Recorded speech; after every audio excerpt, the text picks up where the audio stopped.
Olá pessoal, tudo bom? Aqui é o professor Jack Brandão, sou aqui professor do Museu de Arte Sacra de São Paulo e é com grande satisfação que eu venho aqui mais uma vez falar sobre um assunto muito importante e muito interessante para todos aqueles que não só gostam de arte, como também têm apreço por uma cultura religiosa, por uma cultura cristã.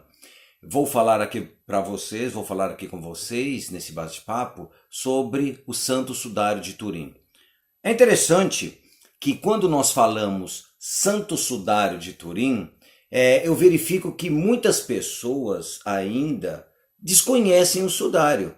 Muitas pessoas acreditam que o Sudário de Turim, ou Santo Sudário, é um santo, é um homem. Muitas pessoas me perguntam, nossa, que santo é esse? Onde é a igreja deste santo? Este santo é um santo católico? E com outras perguntas assim.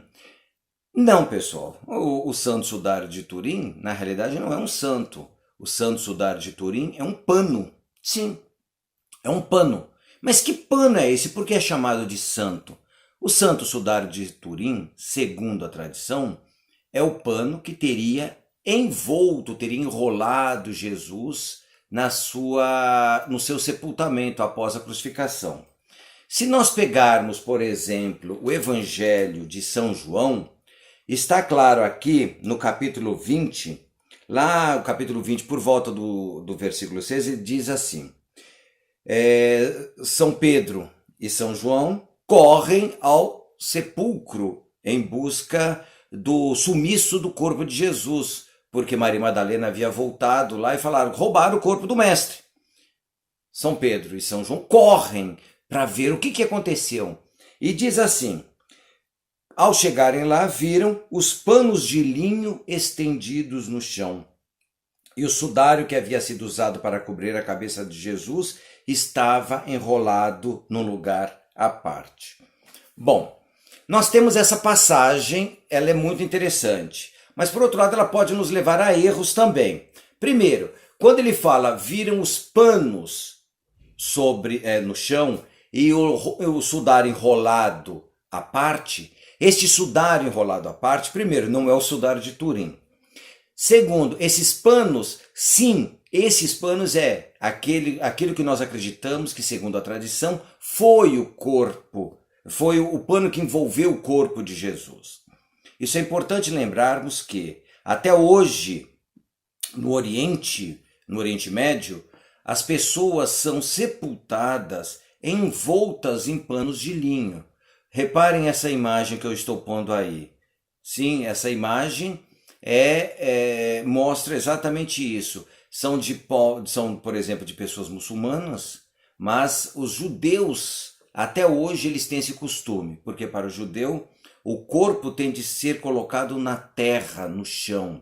Nunca, por exemplo, um judeu vai cremar o corpo, porque isso seria uma ofensa ao morto, que precisa de estar junto à terra, porque nós temos, como a própria Bíblia diz, o homem veio do pó e ao pó retornará. Então seria algo sagrado para os judeus, tanto para os judeus quanto para os muçulmanos, ok? Então, nós temos essa ideia do pano. O pano enrola o morto.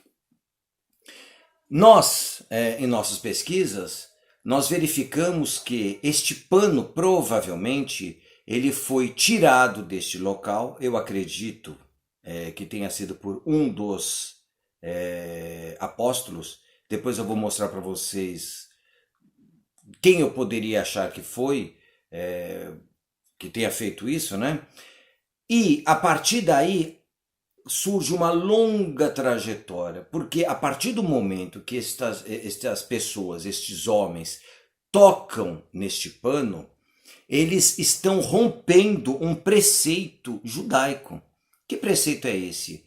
Nenhuma pessoa poderia tocar em nada que tivesse sido tocado por um morto. Porque isso tornaria essa pessoa uma pessoa impura. Só para vocês terem uma ideia, nem os sacerdotes judeus poderiam chegar próximos a um cemitério. Eles tinham de ficar longe, não poderiam ir junto, eles não poderiam encomendar o corpo como nós conhecemos, para não se tornar ele também uma pessoa impura. Bom, então o sudário, nós acreditamos que é este pano. A tradição diz que ele sai de Jerusalém e, de uma forma ou de outra, ele acaba chegando numa cidade chamada Edessa, que era a capital de um estado cliente de Roma chamado Osroene. Lá, esse local se torna o primeiro reino, vamos chamar assim, cristão. E lá o sudário é protegido durante muito tempo. De lá, como houve uma mudança política dentro da estrutura deste Estado, o que acontece? As pessoas de fé, as pessoas crentes, acharam melhor escondê-lo para que as pessoas que não acreditassem não pudessem destruí-lo. E, segundo as nossas pesquisas, e de modo especial do Ian Wilson, que é um historiador inglês, ele diz que este sudário, este pano, ficou escondido na muralha da cidade. Veio uma época, uma grande enchente, isso uns 2 séculos depois, devastou a cidade e o imperador Justiniano reconstrói a cidade, busca reconstruir a cidade, financia a reconstrução da cidade. Nessa reconstrução, o que eles descobrem? Escondido em meio à muralha, o sudário de Turim, que passa então a ser de uma forma ou de outra venerada pelos cristãos da cidade. Não se pode esquecer que logo depois a cidade deixa de ser cristã. Grande parte dos imperadores do Império Romano do Oriente, chamado Império Bizantino, vão procurar trazer esse sudário exatamente para onde? Para a cidade de Constantinopla. Fato que ocorre por volta do século X. Então o sudário entra com honra, com pompa, à cidade de Constantinopla e lá permanece até 1204, quando ocorre aquilo que nós chamamos de Quarta Cruzada. A Quarta Cruzada foi uma cruzada que na realidade não foi uma cruzada. Porque o que a ideia das cruzadas era exatamente o quê? Uma guerra, entre aspas, santa, para libertar Jerusalém das mãos dos muçulmanos. Porque se acreditava, começou a se especular, a se proibir com que os cristãos entrassem lá. É óbvio que houve vários outros fatores de ordem política, de ordem econômica, que não vem ao caso aqui. Agora a questão é, esses cruzados passaram em Constantinopla, não receberam parte daquilo que eles acreditavam ou que eles tinham direito no pagamento. E o que os cruzados fizeram? Os europeus ocidentais simplesmente, pessoal, destruíram Constantinopla.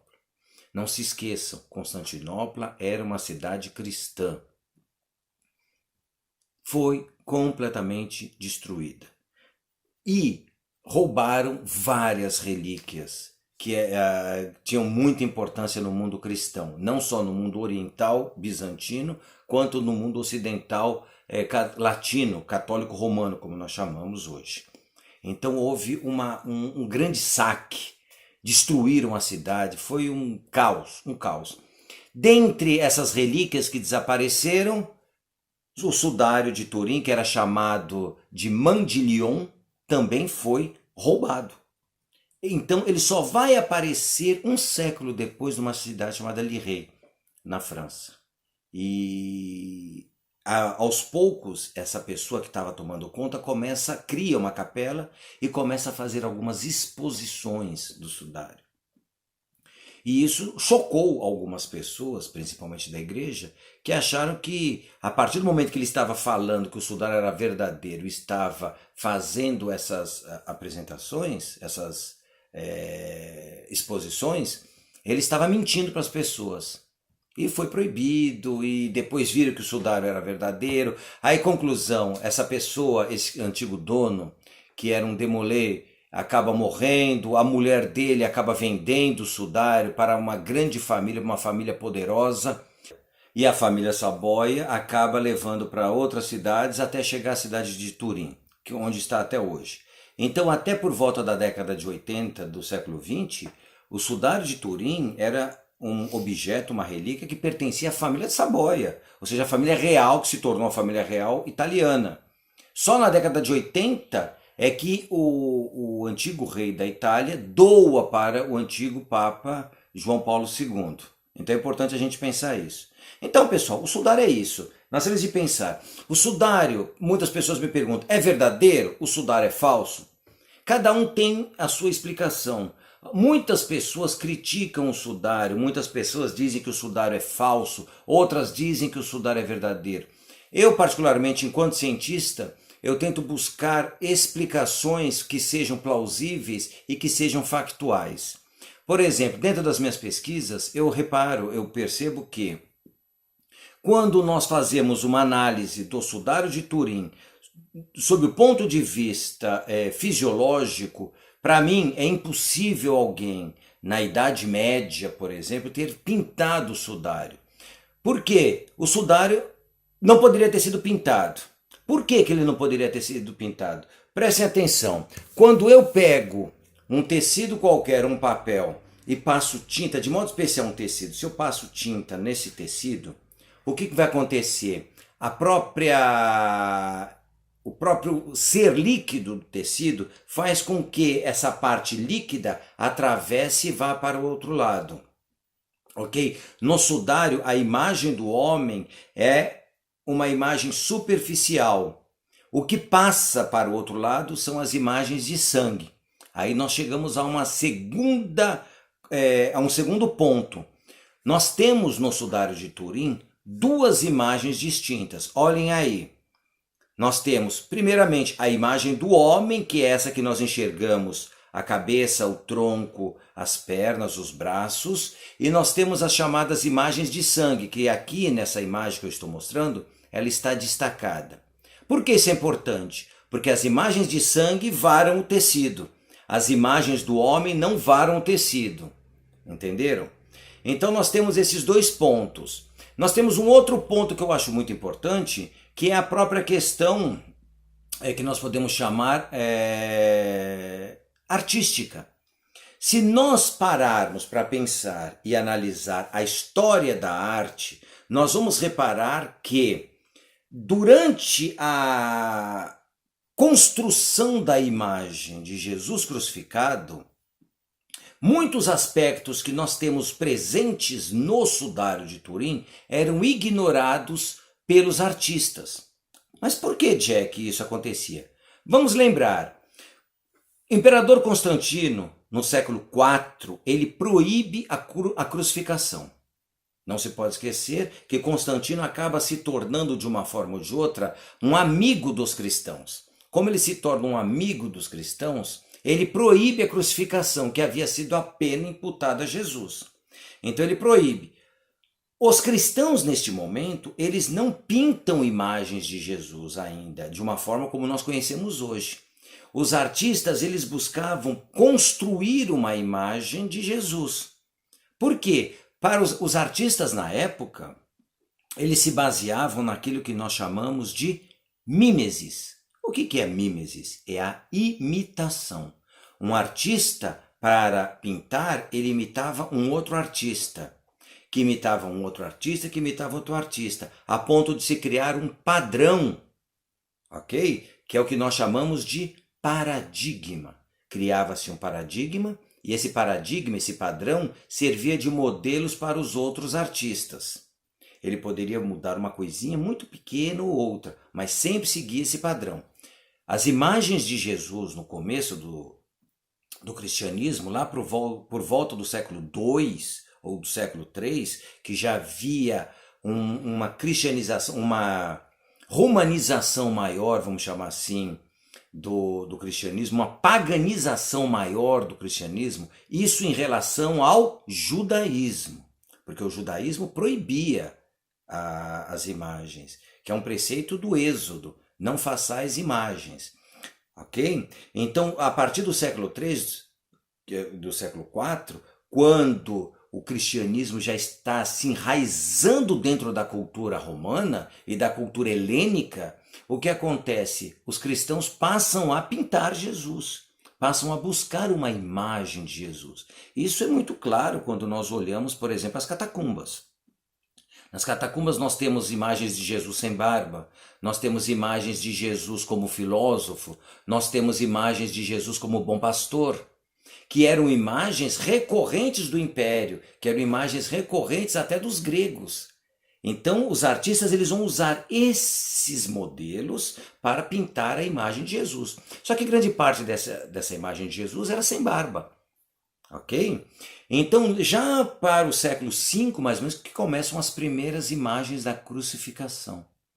E como elas eram? Jesus vestido, com roupas sacerdotais. Além disso, não havia coroa de espinho, não havia imagens de sangue. Jesus era pregado na palma da mão. Por quê? Os artistas não sabiam que a palma rompia. Então, o sudário, quando ele é descoberto pelos artistas, já no século XII, XIII, no século XII, século XIII, o que acontece? Eles começam a mudar lentamente alguns aspectos, ok? E é um trabalho que vai levar muitos séculos. Então a história da arte mostra isso, tá legal?